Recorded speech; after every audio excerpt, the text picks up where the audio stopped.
Both teams missed the playoffs and are looking to turn things around this season. Both have had some off-the-field distractions. But let's talk about what's going to happen tonight at M&T Bank Stadium. What do you expect, Jabari? Man, I expect the Ravens to come out ready to play. Adversity is a tremendous motivator in the NFL. You know, when they go through things like this, you know, teams band together. And M&T Bank is a tremendous place to play. The crowd there is ready to get back to some football. You know, I think that anything that happens off the field, as soon as you come on the field and start playing football, it's a great equalizer. So even though it was horrible what happened, I know that these fans are ready to go out there and cheer and get back to some football. So, and you got to think about it. You know, Baltimore Ravens, those guys, they still have Torrey Smith, Joe Flacco, Steve Smith is playing like a beast. He's still jumping over people and stiff-arming DBs. Beautiful name. Yeah. Beautiful name. Best name in football. I like the Baltimore Ravens tonight, and this is a big-time rivalry game, so we're going to see some good football tonight. You like the Ravens in the game? I do like the Ravens in the game. Even though they're going through some adversity right now, and the backfield is going to be switched up, I like young man Justin Forsett. He's been a journeyman for the last 5 years. He's been on 5 different teams, in 7 years. Yeah. And this guy has just been plugging away. He's great in space. He can take it up the middle. Just watch what I say. Watch tonight. Justin Forsett's going to have a big game. All right, Stephen A., what do you expect tonight? Oh, I expect the Ravens to beat the Steelers tonight because I don't like what I saw from the Steelers once they had a 24-point lead and let the Cleveland Browns erase it and almost win that football game. And to go into Baltimore with the emotions running high, with Peter back in the lineup with Flacco, having Steve Smith still capable of playing the way that he's playing with Torrey Smith and Jacoby Jones and those boys, I just think that it's one of those situations where the defense will be inspired. The Steelers won't be able to run the ball nearly as effectively as they were able to do, at least at some increments, against Cleveland. And I don't think that they're going to be spotted 24 points. I think on a night like tonight, it just appears to be destiny pushing the Ravens forward. Remember, a team that starts 0-2, only 12% of them have made the postseason. So it's something that the Baltimore Ravens recognize they can ill afford to do, to fall into that kind of hole, particularly within the AFC North Division. Big Ben Roethlisberger is going to have a good year. We don't know what is going to happen with Le'Veon Bell and LeGarrette Blount and those boys, but in the end, I just think a night like tonight is ultimately going to work against the Pittsburgh Steelers, not for them. I definitely think that they'll split this year, but because this game is in Baltimore, I think that'll help Baltimore get the edge and they'll win this game. I agree with what both of you said, but not nearly as strongly as you made the case, especially you, Jabari. You said that adversity can be a great motivator. It can also be a great distraction. How many times have we seen after a game that a team said, our heads just weren't in this game because we had so much going on this week?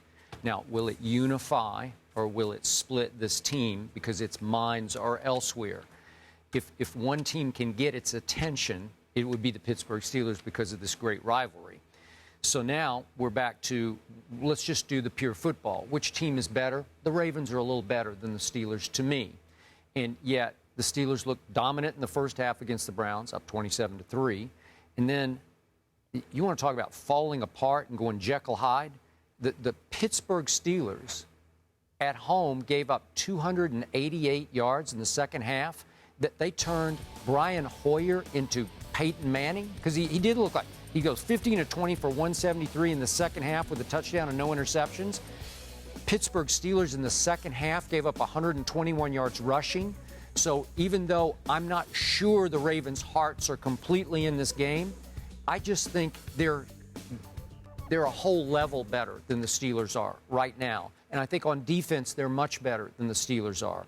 My only issue with your prediction was you had the audacity to include Joe Flacco's name as a strength of the Ravens, right? Yes. You threw it in there just like on the fly. And I'm thinking that's a plus or a minus because to me, again, I'm rooting for them because I picked them to win a wild card.